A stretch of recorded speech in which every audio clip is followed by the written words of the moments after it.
amepiga risasi kwa kichwa. Welcome back to Havana Media. My name is Celestine Rendia. I'll be your host for today. And I feel like this is another episode where we ask ourselves, what has Kenya turned into? Because today's protests, a man was shot close range by police officers.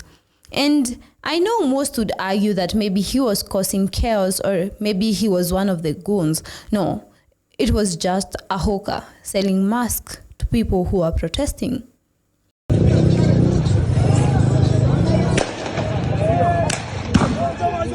Amepiga risasi kwa kichwa.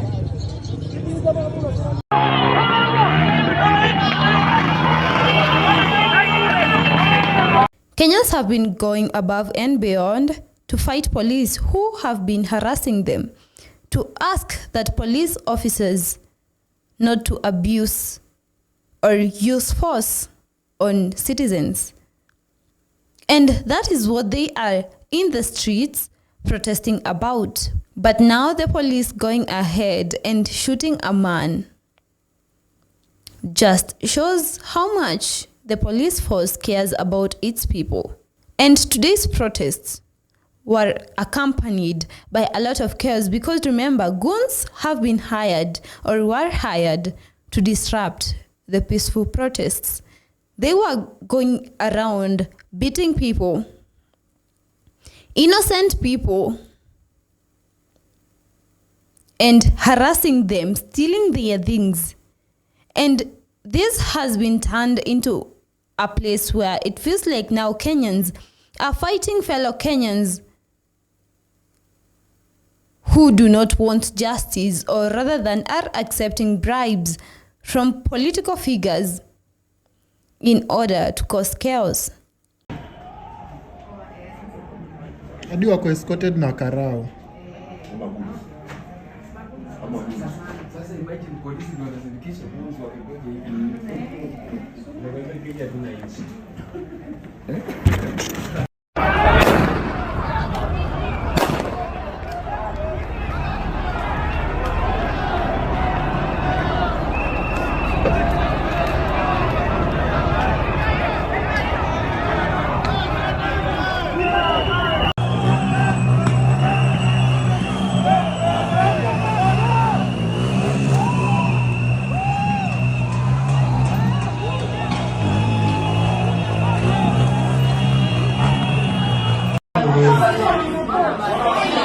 Look at how this country has become. This is council population. This is now dangerous. This is now dangerous. William Ruto, the useless man.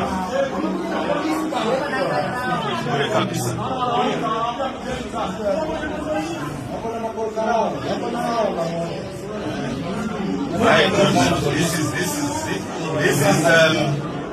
This is a dangerous marriage between the security forces and the goons. Oh my goodness. How desperate can we have to become? This is crazy. This guy is desperate. Wow.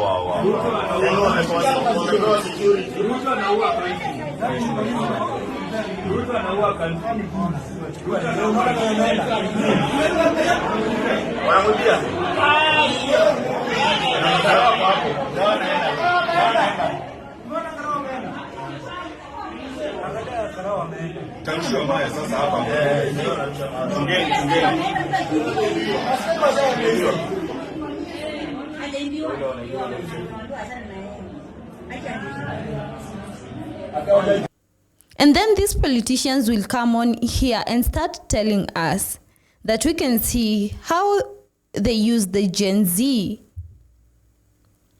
Went into town, disrupted businesses, disrupted everything because they were asking for justice when all they were doing was causing chaos.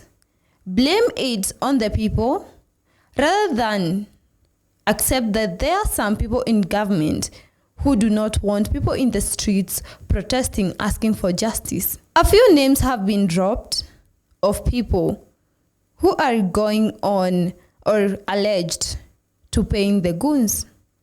And the question is, when is the cycle going to end? Because Albert Ojwang was killed in police custody. Police are supposed to protect the people, yet we can all see what they are doing to people in the streets protesting. We have seen what the government, to what lengths the government is going in order to tell people, you must not ask for your rights. You must not come and demand justice. And this is not what a nation is supposed to look like. People are peaceful and just want justice taken, accountability taken. We can see how this case is being handled by different people in different places. What the Kipchumba Murkomen said, what steps have been taken against Eliud Lagat can tell you how much justice is being fought for. Which, in other words, those in power are not actually taking any steps to ensure that Kenyans are safe. And on our second story, we are going to be talking about MPs, and they decided there are some clauses in the Finance Bill 2025 they are not happy with, and you will never guess what.